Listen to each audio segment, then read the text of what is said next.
हर हर महादेव। ओम नमः शिवाय मित्रों। तो आज मैं सुनाऊंगी श्री नागेश्वर ज्योतिर्लिंग की पौराणिक कथा। भगवान शिव का यह प्रसिद्ध ज्योतिर्लिंग गुजरात प्रांत में द्वारिकापुरी से लगभग 17 मील की दूरी पर है। इस पवित्र ज्योतिर्लिंग के दर्शन की शास्त्रों में बड़ी अधिक महिमा बताई गई है। कहा गया है कि जो श्रद्धा पूर्वक इसकी उत्पत्ति और महात्म्य की कथा सुनेगा वह सारे पापों से छुटकारा पाकर समस्त सुखों का भोग करता हुआ अंत में भगवान शिव के परम पवित्र दिव्य धाम को प्राप्त होगा। इस ज्योतिर्लिंग के संबंध में पुराणों में कथा इस तरीके से वर्णित है। सुप्रिय नामक एक बड़ा धर्मात्मा और सदाचारी वैश्य रहता था। वह भगवान शिव का अनन्य भक्त था। वह निरंतर उनकी आराधना, पूजन और ध्यान में लीन रहता था। अपने सारे कार्य वह भगवान शिव को अर्पित करके करता था। मन वचन कर्म से वह पूर्णतः शिव चरणों में लीन रहता था। उसकी इस शिव भक्ति से दारुक नामक एक राक्षस बहुत ही क्रोधित रहता था। उसे भगवान शिव की यह पूजा किसी प्रकार भी अच्छी नहीं लगती थी। वह निरंतर इस बात का प्रयत्न किया करता था कि उस सुप्रिय की पूजा अर्चना में विघ्न कैसे डाला जाए। एक बार सुप्रिय नौका पर सवार होकर कहीं जा रहे थे। उस दुष्ट राक्षस दारुक ने यह उपयुक्त अवसर देखकर नौका पर आक्रमण कर दिया। उसने नौका में सवार सभी यात्रियों को पकड़कर अपनी राजधानी में ले जाकर कैद कर दिया।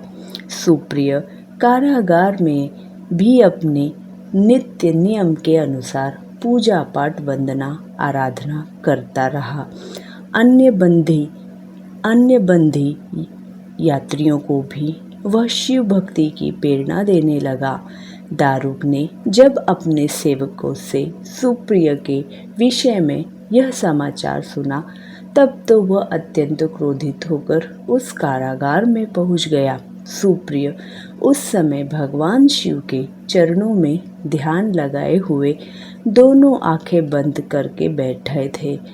उस राक्षस ने उसकी यह मुद्रा देखकर अत्यंत भीषण स्वर में उसे डांटते हुए कहा, अरे दुष्ट वैश्य, तू आंखें बंद कर इस समय यहाँ कौन से उपद्रव और षड्यंत्र करने की बातें सोच रहा है। उसके ये कहने पर भी धर्मात्मा शिव भक्त सुप्रिय की समाधि भंग नहीं हुई।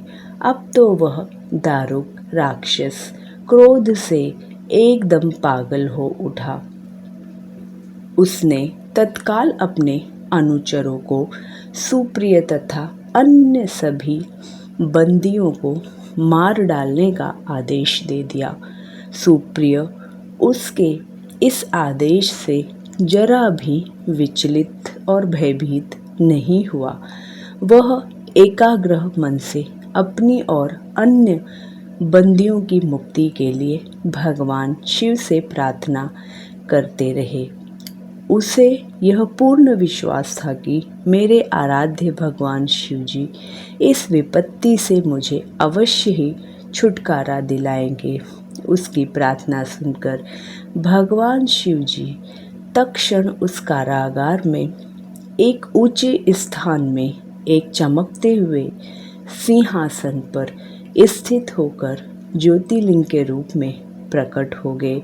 उन्होंने इस प्रकार सुप्रिय को दर्शन देकर उसे अपना पशुपति अस्त्र भी प्रदान किया।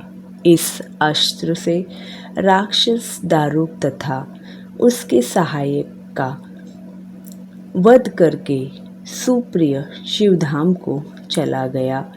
भगवान शिव के आदेशानुसार ही इस ज्योतिर्लिंग का नाम नागेश्वर पड़ा। तो बोलिए नागेश्वर ज्योतिर्लिंग की जय। हर हर महादेव। ओम नमः शिवाय। माँ पार्वती की जय। भोलेनाथ बाबा की जय।